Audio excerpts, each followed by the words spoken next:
Bonjour, bienvenue à l'Atelier Librairie, le livre voyageur, animé par Fabienne Roch et moi-même, Bruno Lalonde. Nous sommes à Montréal le 23 novembre 2020.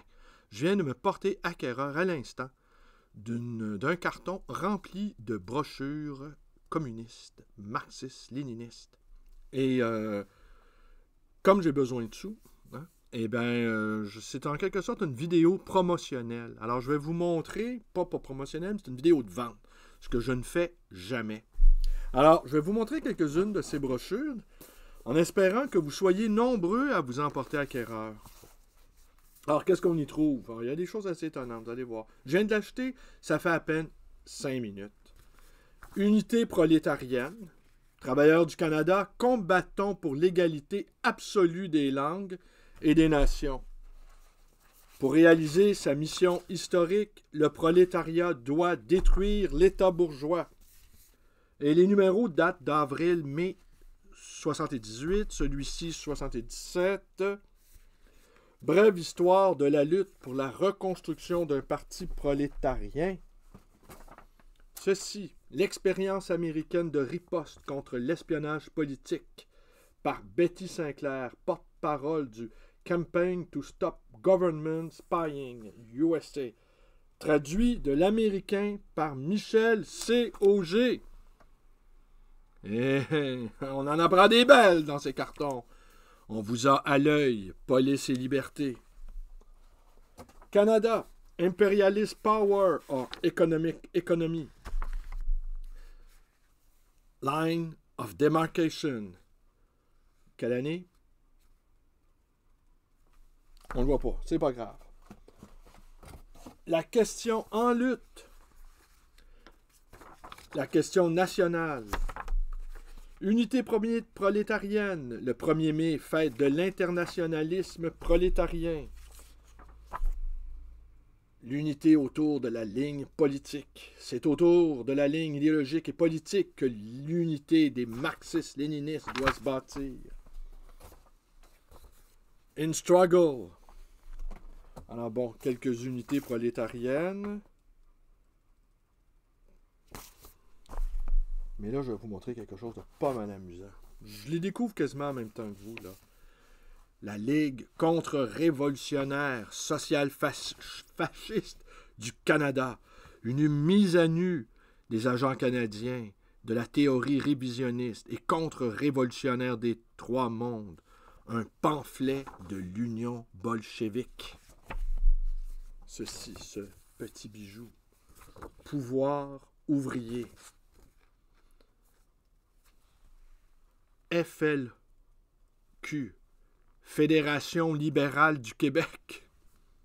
Journal du Comité ouvrier. Ça doit être très rare. Janvier 1970. Aux armes québécois. Ah, tiens. Alors, je vous lis, tenez, on va rigoler un peu. Des fusils de chasse. Ça peut parfois servir à autre chose qu'à tuer le chevreuil. Nègre blanc d'Amérique. Il y a assez de dynamite au Québec pour tous les establishments fantoches. Faire sauter en même temps Vallière, les nègres blancs d'Amérique. Depuis 3 ans et demi, Charles Gagnon et Pierre Vallière moisissent en prison beaucoup plus pour leurs idées et leurs écrits séditieux que leur présumée participation à la vague d'attentats politiques qu'on leur a mis sur le dos en septembre 1966. Ceux qui veulent à tout prix demeurer au centre, sur la clôture, se font les complices de nos bourreaux, des Rémi Paulos et de ses colonels, et le silence dans les circonstances devient un allié qui se tait des injustices. C'est mal imprimé, hein, c'est renéotypé. Qui se tait des injustices et de l'hypocrisie, écrit Vallière. Notre libération est notre affaire, Vallière. J'ai hâte qu'un jour, au Parc La Fontaine, un gars de chez nous, un débardeur, tiens, ou un bûcheron, un gosse solide, se place devant nous autres, des milliers de travailleurs assemblés là, et qu'ils entonnent la Marseillaise ou le chant des partisans, parce qu'ici, on n'a pas encore de chant comme ceux-là, et puisque ce bûcheron-là nous crie « Aux armes, Québécois !» Vallière. c'est très étonnant, ce document-là. Oui, très, très étonnant. Des citations de Jean Arrache. Alors, numéro en double. Pouvoir ouvrier. Hôpital Saint-Henri. Ah, encore une autre curiosité. France-Canada. Écoutez, j'ai une centaine de documents de cette nature. Boycottons le référendum du PQ.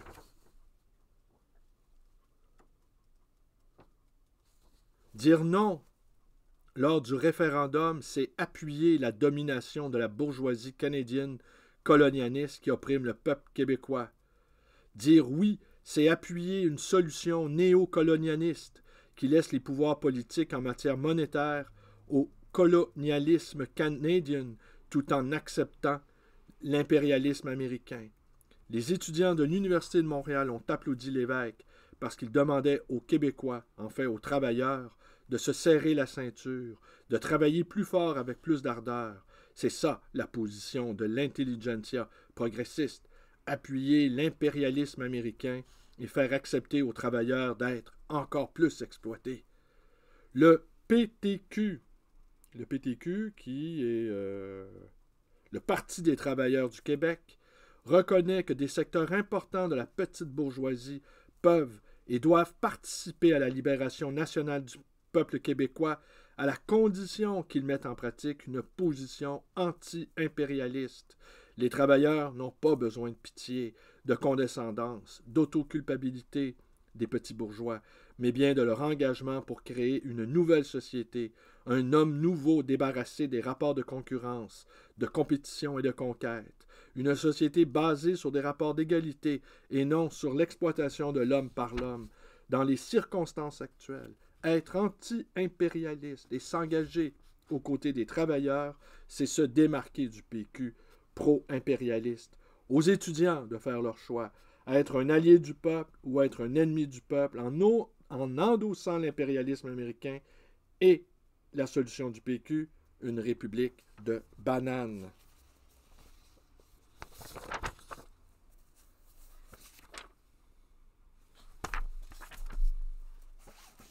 Encore une pile d'unités prolétariennes. Maintenant, les Chartrand.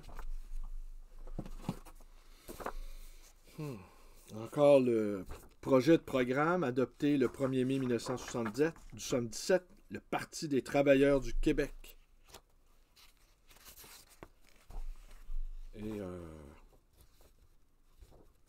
Montréal français, votons Manon Léger, candidate socialiste. Défendons la révolution palestinienne. Encore des découpures de journaux. Encore Line of Demarcation. Vous voyez, je les découvre en même temps que vous, là. Hein? Ça, là, vous assistez à un déballage de carton en live. Alors, c'est quoi ça?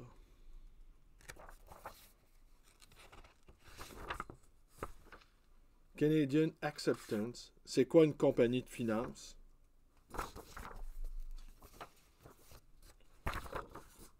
Charmex.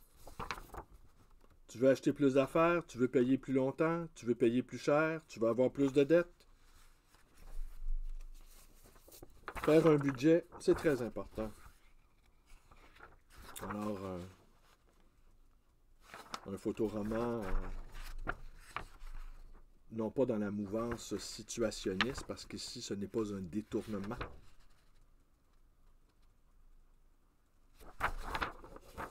Alors, ils établissent un budget ensemble, un couple.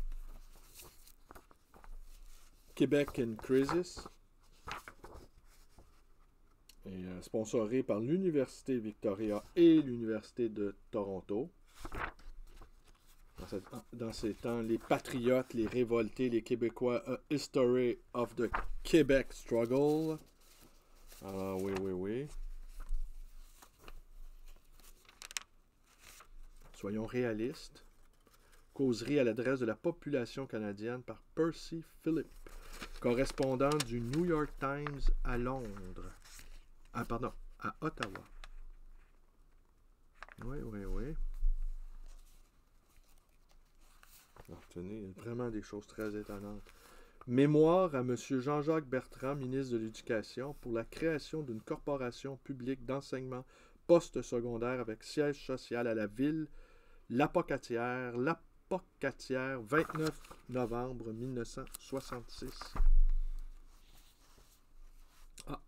Cours de formation de militants 1971-1972, la nécessité d'une organisation politique des travailleurs, publié par le Comité d'action politique de Maisonneuve, le Parti québécois régional Montréal-Est.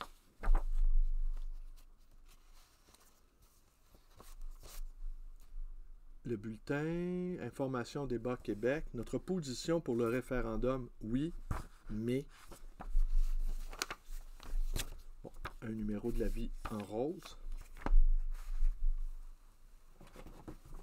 Je continue. L'unité prolétarienne. Alors, une autre petite pile de brochures. Je vous montre à l'écran. Avouez que ça fait rêver tout ça, n'est-ce pas?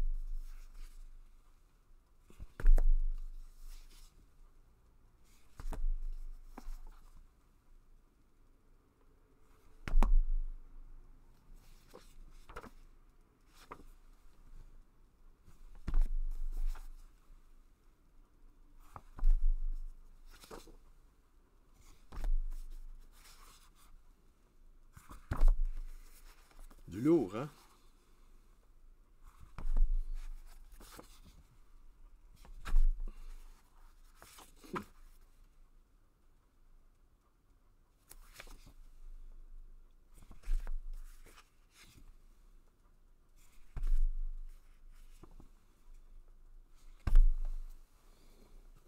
Et là, ici, il y a un cahier que je vous montre. C'est la dernière chose que je vous montre, en fait. Qui sont des revues Socialist Voice. Alors, publiées en quelle année? En janvier 1979.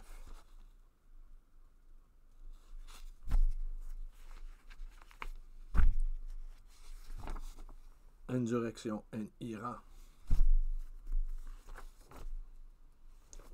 Hands off Vietnam.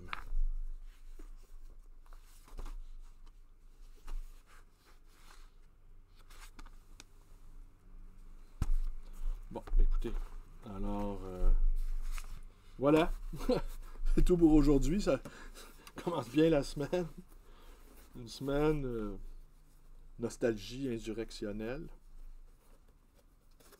Ouais. Et que sont devenus tous ces marxistes, hein? Que sont-ils devenus? Ah ben beaucoup sont morts, quelques-uns sont sombrés dans la misère, la folie, l'alcoolisme, la solitude. Et quelques-uns sont devenus profs, sont devenus fonctionnaires provinciaux, fonctionnaires fédéraux. Certains coulent des jours paisibles, tandis que d'autres reposent en paix. Les idéologies, hein? Alors, je remets tout ça dans le carton. Et, je vous invite à venir à la librairie, l'atelier librairie, le livre voyageur. Si vous achetez le carton complet, je suis prêt à négocier. Il y en a qui vendraient leur mère pour faire des affaires. Moi, je pense que je vendrais la révolution pour continuer à être libraire. Je braderais la révolution, vous vous rendez compte? Quel sale type je peux être. Mais celui-là, il donne à rêver. Hein? Le bûcheron, je vous le remonte, il est trop... je l'ai en double en plus. C'est le volume 3, numéro 3. Ça fait rêver d'imaginer qu'il y a eu d'autres numéros. Le pouvoir ouvrier. Alors, je vous remercie d'être avec moi. j'ai mis en évidence le crabe aux pinces d'or qui était déjà là, parce que là, je suis dans la section pour enfants, imaginez. Hein? Tant qu'à régresser dans la nostalgie, allons-y franchement. Et c'est le premier Tintin que j'ai lu. J'avais 6 ans et j'ai appris beaucoup de choses dans ce premier Tintin-là. J'en parlerai pas aujourd'hui, mais... et j'avais reçu un cadeau d'un ami de la famille, Alain. J'avais reçu également les cigares du pharaon. Lui aussi, j'avais appris pas mal de choses. Les enfants sont hyper intuitifs. J'avais comme deviné au fond de ma vie dans ces 2 titres-là de Tintin. Le crabe aux pinces d'or et les cigares du pharaon. J'en dirai pas plus aujourd'hui parce que je pense de toute façon la nostalgie a quand même ses limites. Alors, je vous remercie d'être avec moi. Portez-vous bien et j'espère vous voir très très très bientôt à ma librairie pour qu'on puisse faire du biz avec la nostalgie révolutionnaire. Merci. Bonne journée à tous. Il n'y a pas juste les catholiques qui sont nostalgiques d'un monde disparu. Les cocos aussi. Hein? Dans le temps où les cathos et les cocos aussi communiquaient ensemble. Aujourd'hui, les cathos ont littéralement disparu de la carte. Et tu as quelques cocos nostalgiques et qui vont... J'ai pas l'impression, par contre, qu'il y en a beaucoup qui vont... Je pense que beaucoup de nos actuels communistes, en fait, vont finir avec des belles jobs. Je crois pas qu'il va en avoir beaucoup qui vont mourir cette fois-ci parce qu'ils ont cru à la révolution. Je ne pense pas. Allez, merci et bonne journée à tous.